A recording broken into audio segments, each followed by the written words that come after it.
Nung September 26 mga kapatid ay nakapag-withdraw na kami ng 7,300 na sahod ko sa YouTube. Pero yung una kong sahod ay cheque, hindi ko pa naayos. Napakalaking bagay ito para sa akin mga kapatid.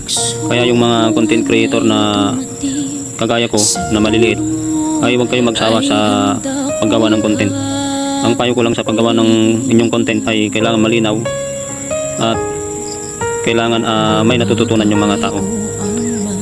Nagpapasalamat ako ng napakarami sapagkat sa kabila ng maraming mga pagsubok, pagtsitsaga, pagsisikap na makapasa kay YouTube, ay naabot na rin ang aking pangarap na makapasa hanggang sa nakasweldo.